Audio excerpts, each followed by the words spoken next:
किसानों की जमीनों पर बजरी माफियों का कहर, पुलिस प्रशासन की मिलीभगत से बेखौफ खनन, शिकायतकर्ताओं को मिल रही जान से मारने की धमकियां। जालोर जिले की जसवंतपुरा तहसील के मुतला काबा गांव में अवैध बजरी खनन का खेल बेलगाम हो चुका है। गांव के आसपास नदी क्षेत्र और किसानों की खातेदारी भूमि से लंबे समय से खुलेआम बजरी निकाली जा रही है।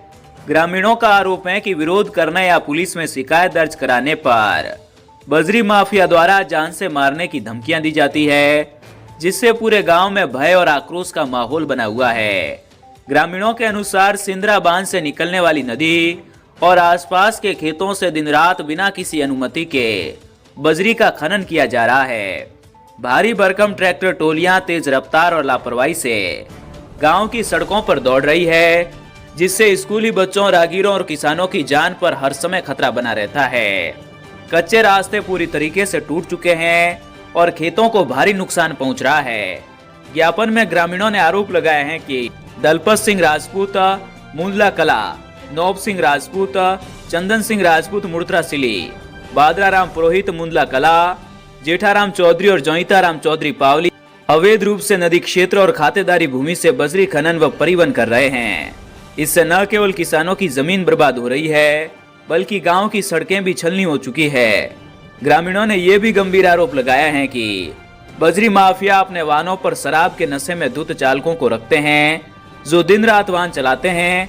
इससे किसी भी समय बड़ा हादसा हो सकता है। पहले भी विरोध करने पर मारपीट और धमकाने की घटनाएं हो चुकी है, लेकिन प्रभावशाली लोगों के दबाव में कार्रवाई नहीं हुई। सबसे गंभीर आरोप पुलिस की भूमिका को लेकर लगाए गए हैं। ग्रामीणों का कहना है कि जैसे ही कोई व्यक्ति अवैध खनन की शिकायत करता है, उसकी जानकारी माफिया तक पहुंचा दी जाती है। इसके बाद शिकायतकर्ता को फोन कर जान से मारने की धमकियां दी जाती है। इससे अब ग्रामीणों को गांव में रहने और सड़कों पर निकलने तक में डर सताता है। ग्रामीणों ने यह भी आरोप लगाया है कि बजरी माफियों को राजनीतिक संरक्षण प्राप्त है और वे बाहुबली प्रवृत्ति के लोग हैं। जिला कलेक्टर को ज्ञापन देने जाते समय भी कुछ ग्रामीणों का पीछा कर धमकियां दी गई। साथ ही झूठे SC/ST प्रकरणों में फंसाने की धमकी देने के भी आरोप लगाए हैं। ग्रामीणों ने जिला कलेक्टर से अवैध बजरी खनन पर तत्काल रोक लगाने, माफिया के खिलाफ सख्त से सख्त कार्रवाई करने, दोषियों की गिरफ्तारी, पुलिस की भूमिका की जांच कराने और शिकायतकर्ताओं व ग्रामीणों की सुरक्षा सुनिश्चित करने की मांग की है। इस दौरान महेंद्र सिंह मफाराम, नारायण लाल, जीतू सिंह, कमल सिंह, महिपाल सिंह, सुखराज और देवीलाल सहित बड़ी संख्या में ग्रामीण मौजूद रहे।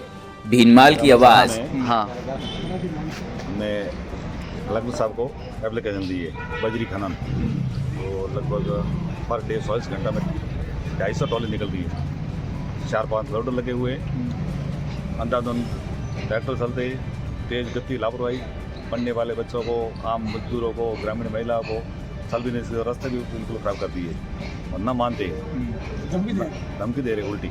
और यहाँ भी आए तो उनको भी धमकी मिल चुकी है। तो मतलब प्रशासन का या कानून का तो उनको भय है नहीं। और बजरी खनन इतना गया कि नीचे वो जो वर्दी आता है, जो पानी सोचती है, वो तो रहेगा नहीं। तो आने वाले समय में हमारी पीढ़ी अभी याद करेगी। प्रतिदिन कितने ट्रैक्टर या डंपर निकलते हैं वहाँ से? पर डे लगभग 250 से 300 ट्रैक्टर। ये खनन करने वाले कौन है लोग? कोई खनन करने वाले एक तो नौब सिंह नाम है, हाँ, एक मुर्तरा सिली का निवासी है, तो मुंदला काबा का दलपत सिंह है, एक दो चौधरी है, इनका नाम नहीं है पता, एक का नाम जोईताराम। स्थानीय पुलिस को कभी शिकायत की इसको लेकर? बहुत बार कॉल भी करते हैं, बहुत बार शिकायत करने पर हमारा नाम आ जाता है घंटे पर उनके पास। ट्रैक्टर वाला के पास में जो उनको पता चलता है, ज़्यादा टाइम ही नहीं चाहिए, तब जालो आए। अब कलेक्टर साहब ने क्या बोला आपको? कलेक्टर साहब ने कहा, बोला आश्वासन दिया है कि आपकी कार्रवाई होगी, काम होगा। ठीक, धन्यवाद।